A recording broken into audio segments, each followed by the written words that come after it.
আস্তে এই কি ব্যাপার, কই যাও? ভাড়া দিয়ে যাবা না? কিসের ভাড়া? কি কয় কিসের ভাড়া মানে? স্টেশনের পিছনের রোডে এত কষ্ট করে রিক্সা চালাই লয়ে এলাম, আবার কয় কিসের ভাড়া? মানিটা কি? ভাড়া ভাড়া তো আমি দিচ্ছি না, কে দিবে আমি জানি না। I am sorry. বাই। এই আজব ব্যাপার, এই আস্তে ভাড়া দিব না মানে? ভাড়া না দিয়ে যাইতে দেবো না কিন্তু, এনে আটকে রাখবো কিন্তু, আজকে বিশাল একটা কাহিনী হয়ে যাবো কিন্তু, কয়ে দিলাম। আমি ভাড়া দিব না, তুমি কি করবা? কি হয়েছে? আঙ্কেল আসসালামু আলাইকুম। ওয়ালাইকুম আসসালাম। তুমি চলে এসেছো, কোনো সমস্যা নেই তো? আমি তো তোমার জন্য অপেক্ষা করছি। আপনাকে সব পারিবারিক আলাপ বাড়ির ভিতরে গিয়ে করেন, আমার ভাড়া দেন, আমি জায়গা, আমার বহুত কাম আছে।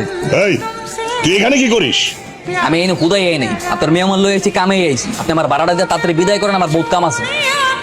তোর ভাড়া কত? 150 টাকা। 150 টাকা? এত টাকা কেন? মামুনি, তুমি কোথা থেকে এসেছো? আঙ্কেল আমি তো স্টেশনের পেছনের রোড থেকে এসেছি। হ্যাঁ, স্টেশনের পেছনের রোড থেকে 150 টাকা ভাড়া নাকি? এই স্টেশনের পেছনের রোড থেকে 150 টাকা ভাড়া হয়? হয়, আমার রিক্সায় হয়। জিগাই ওটা নেই, ওঠার সময় আপনি আমার তাড়াতাড়ি ভাড়াতে বিদায় করেন, নইলে কিন্তু আপনার বাসায় গিয়ে ধর্মঘট করবেন। কি ব্যাপার রিকশাওয়ালা সাহেব, সারাদিন পর আপনার আসার নাম হলো? এই খবরদার, একদম খোঁচা দিয়ে কথা বলবো না। আমি কোনো চোর না, তো চুরি করে আসছি। কি করছো? ওকে এত রাজকীয় খাওয়া দেওয়ার দরকার কি? ও তো রিক্সাওয়ালা, রিক্সাওয়ালার মতো খাবার দাও। ঠিক আছে, খেলাম না। মা, আমার কোনো কিছু দেওয়া লাগবে না, তুমি আমার জন্য ডিম ভাজো আর পেঁয়াজ আর মরিচ নিয়ে এসো। তোমরা কি পাগলামি শুরু করেছো দুজন? পাগলামি করছি না, ওকে ডিম বাজিয়ে করে দাও, যাও।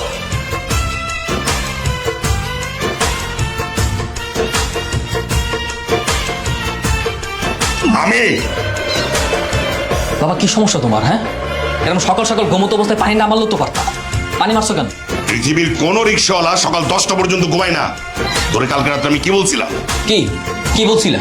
হ্যাঁ, আর আমাকে একটা মেয়ের সামনে এরকম অপমান না করলেও পারতাম। আমাকে অপমান করা ছাড়া তো তোমার কোনো কাজ নেই।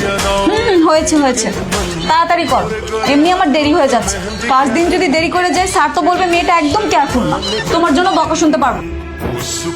আমার যে কি ভালো লাগছে আমি তোমাকে বলে বোঝাতে পারবো না। অবশ্য তুমি যদি পাশ করতে তাহলে ফিলিংসটা বুঝতে পারতে। তাই বলতেছি, ভালো মতো একটু পড়াশোনা করো। তুমি পড়াশোনা না করলে আমার কপালে দুঃখ আছে।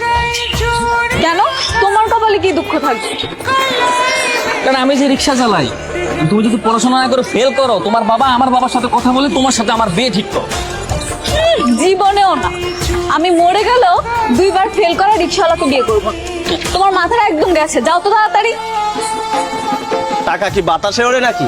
হ্যাঁ, এইখান থেকে মেন রোডের ভাড়া 80 টাকা হয়। আরে ভাই, আমি তো আপনারা আমার রিক্সা যাওয়ার লেগে আদর করতেছি না যে আমার রিক্সাতে আপনার যাওয়া লাগবে। যাইতে মন চলে যাইবেন, চলে যাইবেন না। আমার রিক্সাতে যাইতে হলে আপনার এইবারই দিতে হইব। ওই মিয়া, আমি যাব কি না যাবো এটা তো পরের কথা। আগে তুমি আমাকে এইটা কও, সামান্য রিক্সাওয়ালা হয়ে তুমি 20 টাকার ভাড়া 80 টাকা কেমনে চাইলা? আস্তে ভাই আস্তে, সামান্য রিক্সাওয়ালা কারে কোন? হ্যাঁ, আপনি কোথায় বহুত ভালো আছে, আপনাকে মতন না যে এসি রুমে বইয়া কম্পিউটার গুতাইয়া মানুষের বুঝন বুঝে টাকা ইনকাম করি। বুঝেন নাই? মাথার কাম পায়ে ফেলায় পরে ইনকাম করি। চর দিয়ে দাঁত ভেঙে দেবো, বেয়াদব ছেলে কোথাকার। এতই সোজা না? মানে রিক্সাওয়ালা দেখলেই পিড়াইতে মন চায়। রিক্সাওয়ালা পিড়াইতে হাত অনেক লম্বা হয়ে গেছে ভাই। আতামাগো আছে, স্বাস্থ্য গায়ের তোলা দেখেন না, এই আত্মে বাসায় যেতে পারবেন না। আরে তো ভারী বেয়াদব ছেলে। এই তুমি আমার চেনো? আমার চেনো? তুমি জানো আমি তোমার কি করতে পারি? কি হয়েছে হাসান ভাই? আরে ভাই দেখেন না, এই রিক্সাওয়ালা আমার সঙ্গে বেয়াদবি করতেছে। তুমি এখানে? ও আমি। আপনি চেনেন নাকি? না না, চিনি না ওকে। আর সেটা বেয়াদব, সবার সাথে বেয়াদবি করে। কালকে তো মফিজ সাহেবের সাথেও বেয়াদবি করে।